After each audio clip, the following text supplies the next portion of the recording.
We are today on the west side of Santa Cruz in one of my favorite stores in town. This is called Illuminée Studios, owned by the fabulous Isabelle and her husband Chris.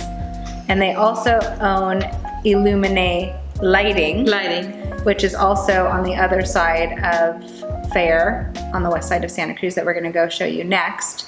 But I just wanted to hear your story because you are collaborating together, you're working together, but your businesses are separate. So tell us how you got involved with each other and what you guys do and what you offer to the public.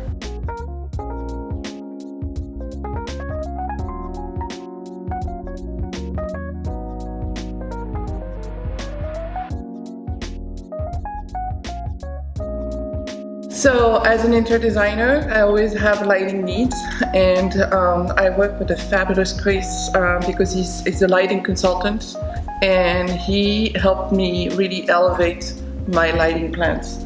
And I started working with them through another interior designer actually who introduced me to them, and worked with Isabelle and Chris on my lighting needs, my plans, and slowly developed a great relationship with them, and we decided to start collaborating. So I am here helping in the store with the customers who come in and have interior design needs, or it could be a simple color consultation, or they're not sure about what to use, and so I guide them, and I'm here on Saturdays, but I'm also here by appointment anytime. We have to work together. We do. We get to speak French too. So. Yeah, that's true. Yeah. We did some really beautiful project together. We did. Yeah. Do you have a favorite? Yeah, that was, I don't know if we want to say the name of the customer, but No, don't say the name of the customer. Just explain, just describe the project. One for a client in Napa. Oh yes. Yeah, it was a great one. She was a client of mine. I'd done her remodel in San Jose. She was moving to Napa, and we did the whole house, and that was really, she really was fun. very open. She was very open to beautiful ideas, beautiful lighting. You know, we had free range. Yeah. You know, to really make it beautiful. Yes. And then that other one, but I forgot where it was. Oh, the Japanese. Yes. The Japanese one in Saratoga. Yes. That was a new build. And the style was a Japanese meets Hawaii. Very masculine. It was for a solo woman that wanted a beautiful home, and we had a lot of like black features, Japanese, very minimalist, elegant. But again, it was a way to really think of a project and also be able to be so creative. Yes. It had a lot of architectural details that were specifically Japanese. Yes. Wood treatment, the beautiful roof. Yeah, we had a lot of like cedar wood, we had bamboo floorings, we had a lot of black granite. Again, it was very masculine. But it was fun. It was super fun to do. Do you guys prefer it if a client comes to you and gives you free range, or do you want somebody that's like, this is my idea, make it happen?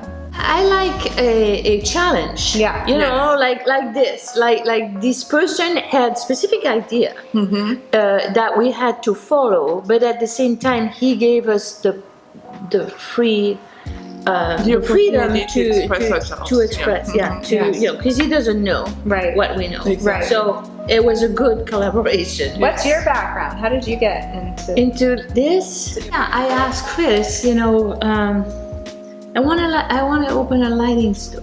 So first I worked actually at the museum here, the Museum of Art and History downtown. Yeah. And they asked me to open a shop, and so to help them open a shop. And so I really liked it because it was having to merchandise things that have to do with the shows and the history of Santa Cruz, you know, so it was really fun. It was actually, I forgot to say, it was a time where, you know, my children were, I was looking for a job and back to, oh gosh, not doing my jewelry anymore. You know, I had stopped doing jewelry when I had kids, and then I wanted to get back, but not really be responsible for my whole, you know, not to be self-employed. Right. I wanted to have a job, Right. a nice job. Right.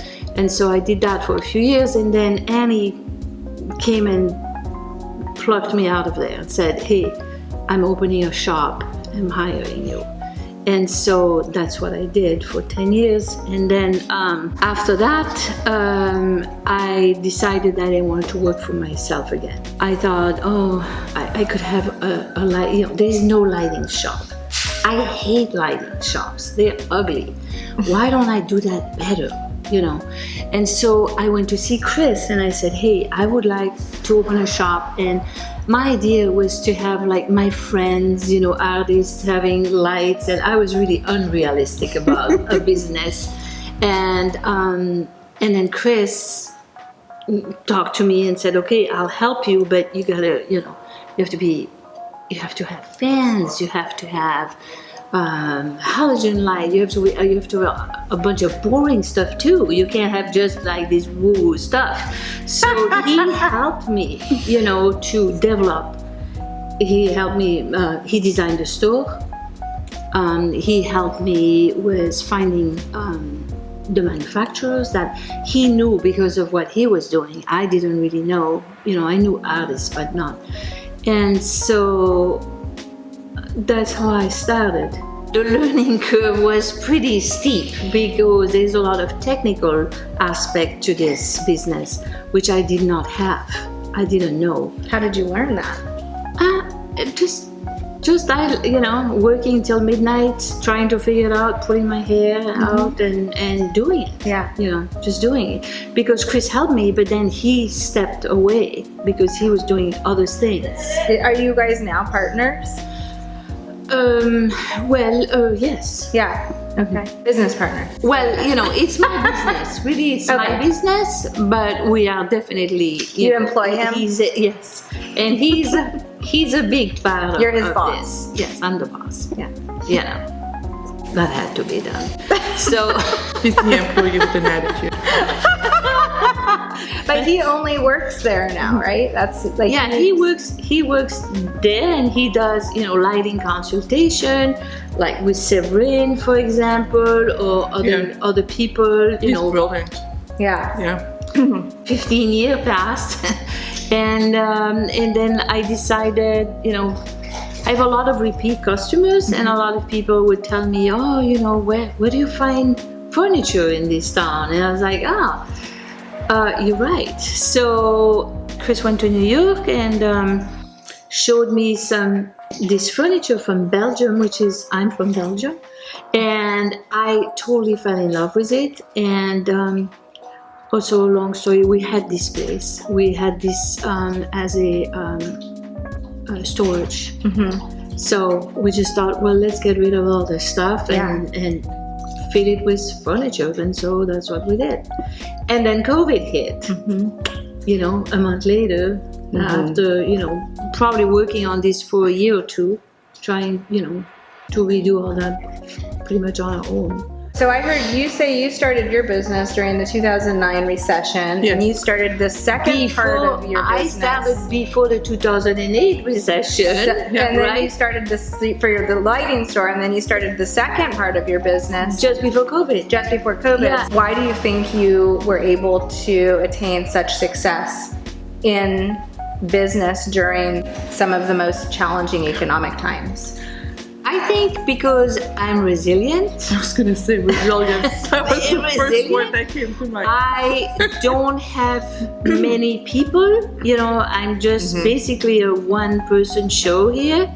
And, I mean, not anymore, but, you know, I was. And so I'm able to, you know, to ride the waves, you know. So when 2008 came, I was pretty new. and I shouldn't say this, but I don't usually pray, but I was praying there in my shop and burning candles. I remember you telling me Oh that. my God, yes. I just thought, I'm gonna go down. It's, you know, the whole world is going down here. Scary times. Very scary. And so I was able to just, you know, lay low and Resilience, ride it. flexibility. Yeah, flexibility. Yeah. What would you say has been the most challenging time for you in business, in growing your business? Now, like, you have expanded and expanded more, and obviously you're fitting into a need within our community in a niche market.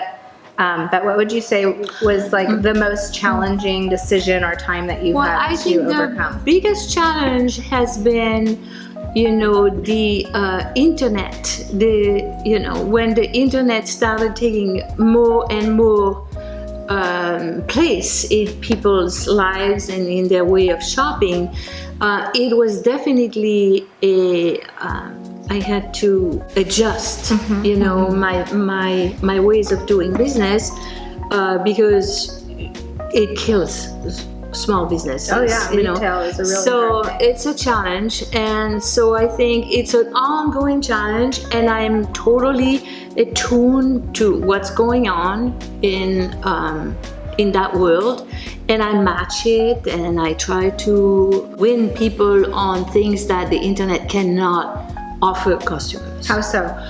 Well, your nice personality. Customer service. Okay. You Supporting know, your local business.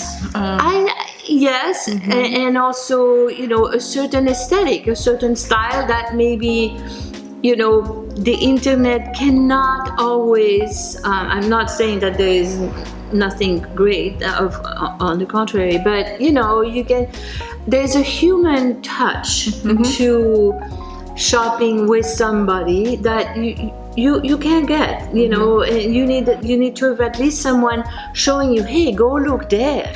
You know, this is, but if you are alone, you know, looking at a screen, where do you go? You get all kinds of crap thrown at you. And you will look at like one stool or one glass, and you don't know the difference also. But you know, can't feel it. yeah. And how many times do I have people saying, "Oh, you know, I'm sorry, I went and bought this online, but it was not at all like what I saw, what I thought it was gonna be." Right. You know. So yeah, I think, you know, and I actually love people. I love interacting with people, you know, so this is something I've always done. You know, when I worked before in you know, like at Annie Glass shops and different places, it's something that's part of my my joy, you know. I love what I do every day. I think I've decided that a long time ago.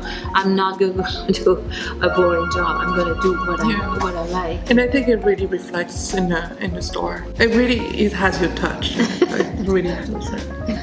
Thank you. Thank you. Do you have a favorite thing about what you do? I think a favorite thing would be, you know, like to work with Sabrina, or to work with someone on a project. You know, that's Collaboration. Collaboration. Yeah. It gets easy when it's when you get the freedom, you know, to be creative. It's really exciting.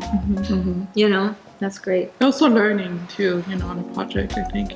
Learning new challenges, new, you know, skills, learning from meeting each other, meeting other professionals, meeting other designers, you know, meeting all the people that we sell their merchandise, but there is always a creating process behind all that, Right. you know. And so getting in the know about, you know, how something came about, who did this, and you know, it gives another meaning. It's like, oh, I get it. I get why it's what it is. Right. That's really cool. You know, and why. And that you do not get on the internet. You cannot get that on the internet. No, I think unless you know, I mean, I find sometimes stuff on the internet. I read an article about something, and then I get a book or whatever, and I learn about some designers, and then I contact them, or, you know, it's not like, but this is what I do. So, but if, you know, a person doing something completely different was looking for their house, I think that they would be hard pressed to find, you know, to get where we are, because it takes a lot of work, really, you know, fun work. It takes a lot of education. Yeah. We're willing to learn, you know, this is not just a rug, this is something that's handmade and it's been designed and it's been constructed a certain way. So yes, you can find something at $100 on the internet, but there's a story behind this product. That's beautiful. It's a beautiful rug, yes. It is beautiful. Yeah. Yeah, and then, you know, you get to learn about the designer, Exactly. what else she does, and you know, how it came about, and it's, you know, wool that's dyed with plants and stuff like, you know, there's a whole process, Right. you know. So yeah, that's very interesting. I've always been interested in how things are made, you know. Yeah. You mentioned that you noticed that you have a eye for aesthetics at a very young age. Yeah. What was that realization like? Well, it's because I was born in that. My dad was an artist, and I used to hang out with my father, you know, in his studio. And my dad was very aesthetic. You know, he had a sense of aesthetic, the way he decorated the house. My mom didn't care so much, but my dad would be the one to pick a light or to pick some, you know, flowers or whatever, you know, and he taught me to look at things. You know, he taught me to look at the light, to look at something in our house. Or, you know, he also forced us, you know, we had to go to museums when we were very little. I know that that's what made me, you know, everything in my life is aesthetic. You know, I won't go in a restaurant if the lighting is bad. I just won't even go there. But there's another thing that you want to talk about your orange and pink bedroom. When you were a Oh kid? yeah, when I was a kid. Well, you know, when I was a kid, I lived in a village, right? And but in Belgium, even in a village, you find like, you know, super chic a store for like, you know, baby clothes or whatnot, you know. And so we had a really nice shop in my village that sold design. And so, you know, my grandma would give me a coin, you know, on Sunday or whatever, and I would keep them, and I would go buy myself an object, you know. So first of all, I told my dad, I'm painting my room black, and my dad was like, no, you know. And then I painted, he said, you have to keep one side white, you know, for studying. And so when I was done, he was like, well, I must say, it's pretty nice. And then I was in the 60s, this was my type of stuff, you know, like these kind of hot pink and orange. Oh yeah. Bright orange. And so I remember buying a pillow that had a stripe orange and hot pink, and then I had a box. I bought a box. That's what you're talking about? Yeah, it was a plastic ball, and it was hot pink, and you open it and inside was black, and it was, I don't know, to put my jewelry or whatever. So anyway, I was funny that way already, you know, young. I had like, everything was Already an attention to aesthetics. yeah. And like I said, my dad had really good taste. Yeah. I was in movies also in LA. Did you? Yeah, doing very tedious work, you know, rotoscoping. So that's all the special effects. And Details. yeah, and at the same time started that jewelry. Yeah, so when I met Chris, he was visiting Belgium, and we were at a big table with a bunch of people, and he was talking about light. I heard the word, I didn't speak English very well. I heard lighted jewelry, and I just went, what? What's that? You know, and then tell me about it. And so he told me what he was doing, and so he took me to all these places in Belgium that sell, you know, industrial parts, like fiber optic, aluminum.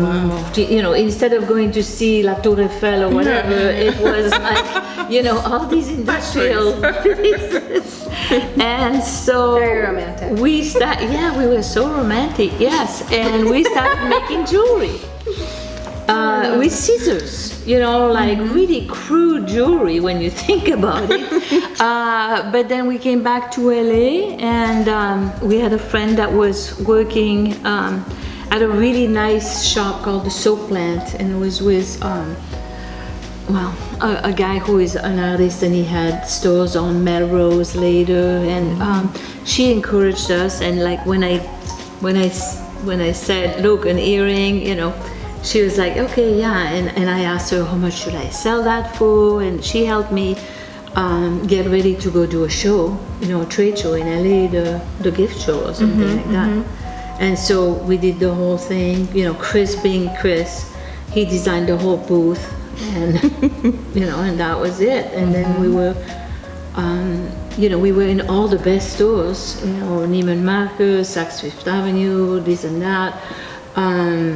And because we were in LA, we had, you know, jewelry was in Flashdance. Totally Flashdance. Do you know that movie? Flashdance? Yeah, those are very, yeah. I can see those as like cuffs too. Like, Yes, we have cuffs like that. But anyway, we were in a lot of movies.